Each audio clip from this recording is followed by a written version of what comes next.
ಆತ್ಮೀಯ H16 news ಅರ್ಥಾತ್ ಸಿದ್ದರಾಮಯ್ಯ ಸ್ವಾಗತ. ನಾನು ನಿಮ್ಮ MI ಅಥವಾ ಮಲ್ಲಪ್ಪ ಜ್ಯೋತಿ ಅವರು. ಆದ್ಮೇಲೆ DK ಶಿವಕುಮಾರ್ ಅವರು ಮೆತ್ತಲ್ಲಿ ಮಾತನ್ನು ಹೇಳ್ತಾ ಇದ್ದೀನಿ. ಭಾಳ ಜನ ಹೇಳ್ತಾ ಇದ್ದಾರೆ, ರೈತರು ಹೇಳ್ತಾ ಇದ್ದಾರೆ. ಬಿಡದಿಯ ಪ್ರದೇಶದಲ್ಲಿರುವಂಥ ರೈತರು ಫಲವತ್ತಾದ ಭೂಮಿದು ಒಳ್ಳೆಯ ಬೆಳೆಗಳನ್ನು ಬೆಳೆಗಳು ನೆಮ್ಮದಿಯಾಗಿದ್ದೀವಿ, ನಮಗೆ ಬೇಡಪ್ಪ ನಿಮ್ಮ ಟೌನ್ಶಿಪ್, ನಿಮ್ಮ ಡೆವಲಪ್ಮೆಂಟ್ ಬೇಕಾಗಿಲ್ಲ, ಕೈಗಾರಿಕೆ ಅಭಿವೃದ್ಧಿ ಬೇಕಾಗಿಲ್ಲ, ಅದರ ಅವಶ್ಯಕತೆ ನಮಗಿಲ್ಲ, ನಾವು ಬದುಕ್ತಾ ಇದ್ದೀವಿ, ನಮ್ಗೆ ಬದುಕಲಿಕ್ಕೆ ಬಿಡ್ರಿ, ಬಂದಿರೋ ಭೂಮಿದಲ್ಲಿ ತಗೊಳ್ರಿ ನೀವು ಅಂತೇಳಿ ಒಕ್ಕೂರಲಿಂದ ರೈತರು ಬೇಡಿಕೆ ನೀಡ್ತಾ ಇದ್ದಾರೆ. ಇದನ್ನೆಲ್ಲ ಮೀರಿ ರೈತರಿಂದ ಭೂಮಿಯನ್ನು ಕಸ್ಕೊಳ್ಳಿಕ್ಕೆ ಸಾಧ್ಯ ಆಗ್ತದನ? ಆಯ್ತು, ಈಗ ನೋಟಿಫಿಕೇಶನ್ ಮಾಡಿದಿರಿ, ಮತ್ತೇನೋ ಮಾಡಿದಿರಿ, ಭೂ ಸ್ವಾಧೀನ ತೊಗೊಳ್ಳಿಕ್ಕೆ ಬೆನ್ನು ಹತ್ತಿದ್ರಿ. ನೀವು ಇವತ್ತು ಇದನ್ನೆಲ್ಲ ಶುರು ಮಾಡಿದವರು ಎಚ್ಚರಿಕೆ ಏನು ಮತ್ತೆ ಯಾರು ಅಂತ ನೀವು ಆರೋಪ ಮಾಡ್ಬೋದು, ಅದೇನು ಸುಳ್ಳೇನಲ್ಲ.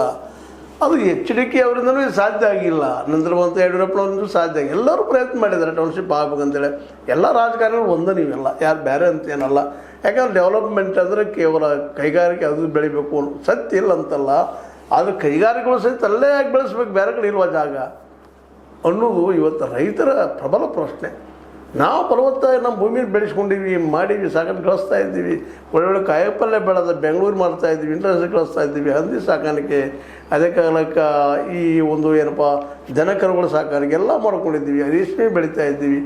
ನಮಗೇನು ಬೇಕಾಗಿಲ್ಲಪ್ಪ ನಿಮ್ಮದು ಅಂತೇಳಿ ನಾವು ಭೂಮಿಯನ್ನು ಮಾರ್ತಾ ಇಲ್ಲ ಅಂತೇಳಿ. ಆದರೆ ಒಂದು ಕಡೆ ನಮ್ಮ DK ಶಿವಕುಮಾರ್ ಅವರು 80% ಜನ ಮಾರಲಿಕ್ಕೆ ರೆಡಿಯಾಗಿದ್ದಾರಾ ಅಂತೇಳಿ. ಆದರೆ ಇಲ್ಲಿ ನೋಡಿದಾಗ ಸ್ಥಾನಿಕವಾಗಿ ಚೌಕಾಶಿ ಮಾಡಿದಾಗ ಅನೇಕ ಸಲಹೆಗಳು ಆಗ್ತಾ ಇದ್ದಾವೆ, ಅನೇಕ ನಮ್ಮ ಮೀಡಿಯಾ ಜನ ಹೋಗಿ ಕೇಳ್ತಾ ಇದ್ದಾರೆ, ಪ್ರಶ್ನೆ ಮಾಡ್ತಾ ಇದ್ದಾರೆ. ಆ ಸಂದರ್ಭದಲ್ಲಿ ರೈತರ ಅಭಿಪ್ರಾಯಗಳನ್ನು ಕೇಳಿದರೆ ಯಾರಿಗಾದರೂ ಏನಪ್ಪ ಇದು ಅಸಾಧ್ಯದ ಕೆಲಸ ಅಂತ. ಯಾಕಂದರೆ ಕೆಲವರು ಅಲ್ಲಿ ಏನು ಬಾಳುತ್ತಿರುವಂಥ ಒಂದು ರೈತರು ಏನಿದ್ದಾರೆ, ಹೆಣ್ಣು ಮಕ್ಕಳಿರಲಿ ಗಂಡು ಮಕ್ಕಳಿರಲಿ, ಅವರು ಇವತ್ತು ಈ ಭೂ ಸ್ವಾಧೀನ ಮಾಡಿಕೊಳ್ಳೋದ್ರ ವಿರೋಧವಾಗಿ ದಿನದ ದಿನಕ್ಕೆ ಕಠೋರ ಆಗ್ತಾ ಇದ್ದಾರೆ.